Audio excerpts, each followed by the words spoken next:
Is the West breaking apart over Gaza? With over 1,000 Palestinians killed since May and aid organizations warning of mass famine, the humanitarian crisis in Gaza has reached terrifying levels. The World Food Programme says a third of Gaza's population hasn't eaten for days. For decades, the history of Israel, Gaza, and the West Bank has been shaped by promises, wars, and failed peace deals. 1947 to 48. The United Nations proposed partitioning Palestine into Jewish and Arab state. Israel was created in 1948. Arab nations rejected the plan, and war followed. Gaza fell under Egyptian control, while Jordan controlled the West Bank. 1967. During the Six-Day War, Israel occupied Gaza and the West Bank, marking the start of prolonged military control and settlement expansion. 1993 to 95. The Oslo Accords introduced a two-state formula, aiming for separate Israeli and Palestinian states. The accords placed parts of the West Bank under the Palestinian Authority, but promised full statehood remained uncertain. Fast forward to today, and here's where the West begins to split. Israel responded by pausing operations for 10 hours a day in some areas to allow aid, but critics say it's too little, too late.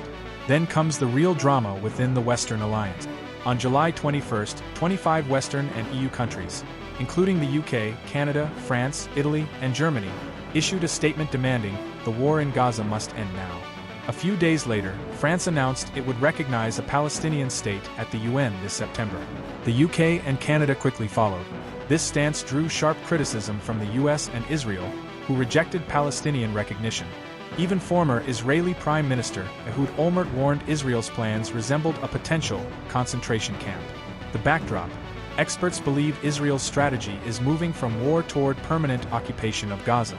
Israeli ministers have proposed resettling all 2.1 million Gazans in a so-called humanitarian city in Rafah. Critics say it's essentially forced transfer. A ceasefire deal was in reach, but Israel and the US walked away, accusing Hamas of not negotiating in good faith.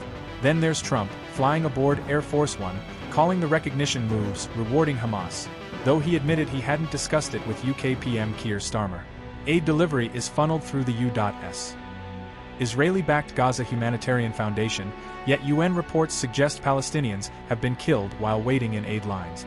This conflict is no longer just about feeding people, it's a battle over global influence. France and Saudi Arabia are co-chairing a UN conference on the two-state solution.